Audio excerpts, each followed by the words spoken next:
No audio, no video, as if I was never there. That hospital still stands. And sometimes when I drive past it on cold, quiet nights, I swear I hear that same music box tune, faintly, from underground.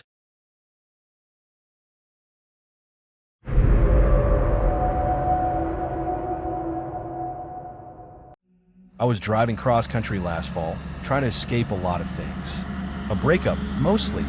I didn't have a destination, just a full tank and a head full of noise. By the third day, I was in the middle of nowhere. Some forgotten stretch of back road cutting through endless woods. That's when my GPS went blank. No signal, just a blinking blue dot floating in gray. I should have turned around, but then I saw a sign. Welcome to Graywick. Population 142. The town didn't exist on any map. Not Google, not paper, but there it was. Stone buildings, narrow streets, a diner, a gas station with analog pumps. It looked stuck in time, like the 1950s never ended. And everyone I saw stared at me, not angry, not welcoming, just watching. I stopped at the diner for coffee. The woman behind the counter never asked what I wanted, just poured it. Said, "You won't be able to leave tonight. Roads don't like the dark." I asked what that meant. She just smiled and handed me a motel key. I never told her I needed a room. The motel was old but clean. Too clean. No other cars in the lot. No sound anywhere. Not even insects outside. That night, I tried to drive out. The road that led me in wasn't there anymore. Just trees. Endless, thick trees. I started hearing whispers through the walls of the motel. Not words, just movement, breathing. At 3:13 a.m., my doorknob turned. Slowly. No knock. No footsteps outside. Just the click of the handle turning. And then it stopped. The next morning, I ran to the gas station. The clerk said, "You're not the first, but you seem quieter than the others." When I asked what he meant, he shrugged. Some people screamed for days. Then handed me a new map. A hand-drawn one. One road. One dot. Graywick. No roads out. By noon, I realized something was wrong with the people. They never blinked. Not once.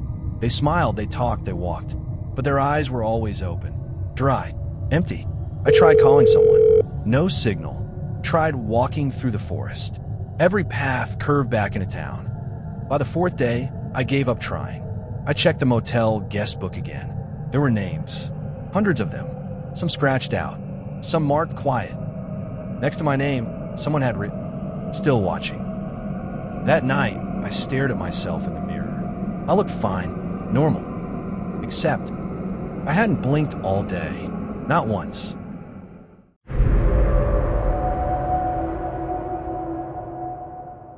My name is Evan. I worked at a small roadside motel just off Route 26 in Oregon. Barely anyone ever stopped there unless they were lost, tired, or out of options. It was a dead-end job, but it paid the bills. That's how I met her, the woman in room 112. She checked in on a cold Thursday night in October. Pale, early 30s, dark green coat, no luggage, just a leather-bound notebook in her hand. She didn't say much. She asked for a room away from the road and paid in cash. She signed the logbook as L. Morin. That was it. I gave her the key to room 112. The next morning, I noticed something odd. The key was still hanging on the board. Intouched. But the room was locked from the inside. Iknoked. No answer. Used the master key. The door opened slowly, and she was gone. But her things were still there. The notebook. A half drunk bottle of water. Her coat neatly folded at the foot of the bed. No sign of struggle, no blood. The window was latched shut. It was like she vanished into the walls. I called the manager. He told me to give it a day, said some guests just leave without saying anything. But something didn't feel right. I went back that night and opened the notebook she left behind. It was filled with dates. Dozens of them. Written in perfect rows. Some from years ago. Some in the future. The date she checked in was circled in red. Underneath, 2 words were written in small, sharp letters. He's here. Il flippait trop de page. Each date had a small note beside it. He stood outside again. The phone rang. No one on the line. Whisper from the vent. I saw myself. It smiled. Then I reached the last page. One sentence stretched across the entire sheet, scrawled in thick, black ink. The room is hungry. I slammed the notebook shut. The room felt colder, like someone was behind me, watching. I turned, nothing. But the bathroom door had swung halfway open. I stepped closer. The mirror was fogged, like someone had just taken a hot shower. But the air was freezing. On the mirror, 5 long fingerprints had been dragged downward, as if someone, or something, had been on the other side. I locked the room and left. The next day, I went back with the manager. Room 112 was empty. No coat. No notebook. No fingerprint. The bed was made, like no one had ever been there. I asked about the logbook, about the name L. Morin. But the page was blank. Completely blank. No signature. No entry. Just an empty line between 2 other guests. We called the police. Filed a missing persons report. But nothing came of it. No ID. No footage. No proof she ever existed. But I remember her face. Her voice. The notebook. And now, room 112 won't stay vacant. Every time we clean it, it looks fine. But then the next day, something changes. The mirror fogs up on its own. The window unlatch. One time, he found the notebook again. Sitting on the bed. Only one page had writing. Just one sentence. He's with you now. I haven't gone back since. And the worst part? Sometimes when I'm alone. I stir the knock on the door. Room 112. Waiting.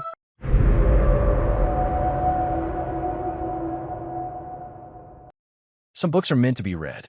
Others are meant to stay closed. And then there are the books that should never be touched. Books that have a history, a power, and a curse that can reach beyond the page. Emily had always loved old libraries.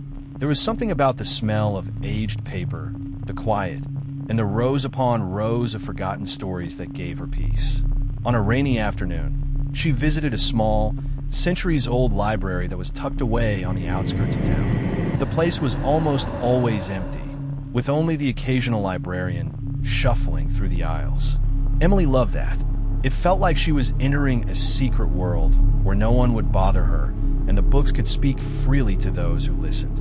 That day, she wandered through the aisles of fiction, classics, and history, her fingers tracing the spines of countless books. But one shelf in particular caught her eye, tucked away in a far corner, behind a set of towering shelves. It was a dusty, old row, hidden from view, and it seemed like no one had touched it in years. One book in particular stood out. It had no title on the spine. It was a faded, leather-bound book with a strange, almost unnatural shimmer to its surface. She pulled it from the shelf, wiping off the thick layer of dust, and felt a chill run down her spine as she opened the cover. There were no words, only symbols. Strange, unfamiliar symbols that seemed to shift the longer she stared at them. Emily's curiosity got the better of her, and without thinking, she began to read. At first, nothing happened. She read the symbols, trying to make sense of them, but the more she read, the more the words seemed to blur. The air in the library grew heavier, the quiet hum of the place becoming oppressive. And then it began. A soft whisper, almost too quiet to hear, crept into her mind. It wasn't coming from anyone around her, but it was unmistakable. She looked around, but the library was still empty, the librarian nowhere in sight. The whispering continued, low and insistent, like it was coming from the very pages of the book. You shouldn't have read this. The chill that ran down her spine turned into a cold, suffocating feeling. Emily tried to push it away, but she couldn't shake the sensation. She closed the book, and the whispering stopped. She quickly returned it to the shelf, her heart racing, but the image of the book lingered in her mind. That night, Emily couldn't sleep. The book, the strange symbols, kept playing over and over in her mind. She tried to forget about it, but she couldn't. There was something wrong with that book. She felt it deep within her. The next day, she returned to the library, her curiosity pulling her back. When she arrived, she found the book was gone. It wasn't on the shelf where she had left it. Panic rose in her chest as she searched the rows of books. The librarian was nowhere in sight.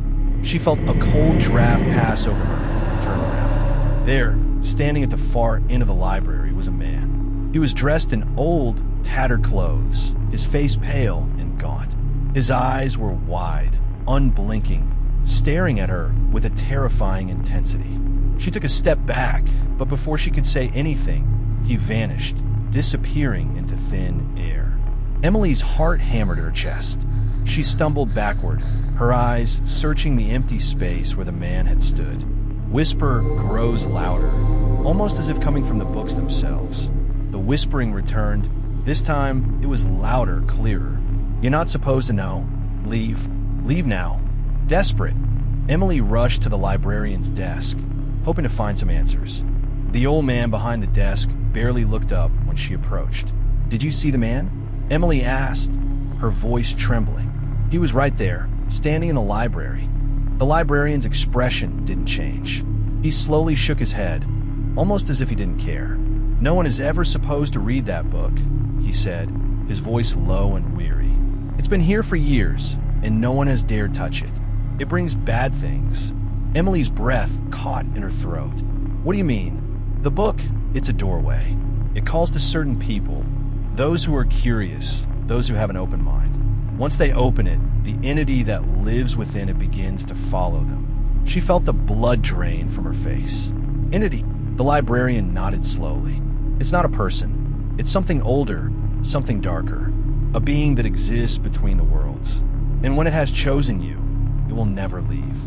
As Emily turned to leave, she heard a creaking noise, like the sound of something heavy dragging along the floor. She spun around, but the library was completely empty. The door was locked, and the lights flickered, casting long, dark shadows across the room. "Leave now, Emily."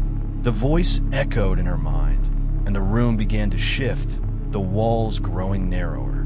The books on the shelves began to move on their own, pages fluttering violently, as if they were alive. The whispers turned into a chorus, rising in intensity. She backed away, but before she could escape, the shadows in the room came to life. A dark figure, a silhouette with hollow eyes, emerged from the far corner. Its form was indistinct, a blur of shifting darkness. It spoke, its voice cold and distorted. "You belong to me now." With a scream, Emily bolted for the door, but the shadows followed, curling around her, pulling her back toward the figure. And just as she reached for the door handle, everything went black. The next day, the library was open as usual, but Emily was gone. The book was back on the shelf, waiting for the next curious soul to open it. The librarian said nothing about what had happened, but the whispers lingered in the air, growing louder with each passing day. Some say Emily never truly left. Her soul is now trapped within the pages of the book, bound by the dark entity that resides within it. And so, if you ever find yourself wandering through an old library and your eyes fall upon a strange book with no title, don't open it. Some stories are meant to stay closed.